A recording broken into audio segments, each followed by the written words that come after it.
আমরা এবার এখানে কিন্তু সরকারি শালবন এই সরকারি কোথায় কি লেখা আছে খান অ্যান্ড সন বাগান বাড়ি।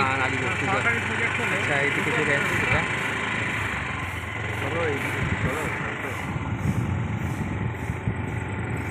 এটা শালবাগান বলে পরিচিত।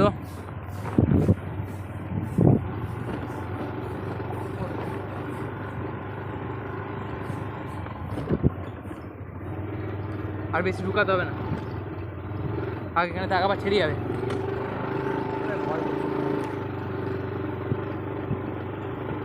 ওই জায়গাটা দেখ, লক্ষ্য করি পাহাড়, পাথর পাথর। হ্যাঁ ভিতর দিকে প্রচুর পিকনিক করতে আসে লোক। মদ খেয়ে পড়ে থাকার পারফেক্ট জায়গা হয় আমি বলবো। আস্তে আস্তে আস্তে আস্তে লিক হয়ে যাবে, আস্তে থাক থাক থাক, আর লাই আর লাই। এদিকে নিয়ে যাওয়া যাবে না, পাথর আছে গাড়ি গাড়ি ইয়ে হয়ে তোর যাবে। জায়গাটা দেখ, যাবে না।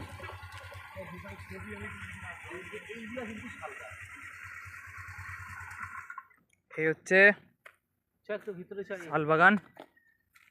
এই যে দেখতে পাচ্ছেন অসংখ্য, এগুলো কি বলা যাবে, এগুলো পাথর তো বলা যাবে না। হ্যাঁ পাথর, এগুলো পাথর থাম না, গ্রানাইট নয় এগুলো, এটা হচ্ছে এই ঝামা পাথর নাকি। যাই হোক, পাথরের সম্বন্ধে অতটা জ্ঞান না থাকার কারণে কিছু বলা যাচ্ছে না। লাল পাথরকে বলে রে। হ্যাঁ হ্যাঁ হ্যাঁ, ব্যাসল্ট নয়, ব্যাসল্ট তো তো যাই হোক, একটু পাথর পাথর এলাকা, পাহাড়ও আছে কিছুটা অনেক দূরে দূরে। একবার এসেছিলাম অনেক দিন আগে, আমাকে শুভ নিয়ে এসেছিলো এই জায়গায়। এখানে দেখা যাচ্ছে সুন্দর এলাকা, মানে কাছাকাছি। মানে এটা মুরারই থেকে কতটা কিলোমিটার, কত কিলোমিটার মুরারই থেকে? হ্যাঁ দেখে নিচ্ছি, আমরা বলছি মুরারই থেকে কতটা, কিন্তু অসাধারণ জায়গা এখানে।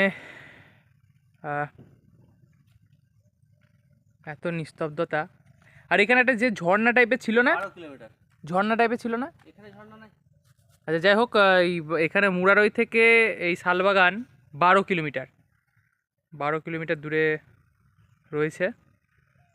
অসাধারণ জায়গা, ছবি তুল,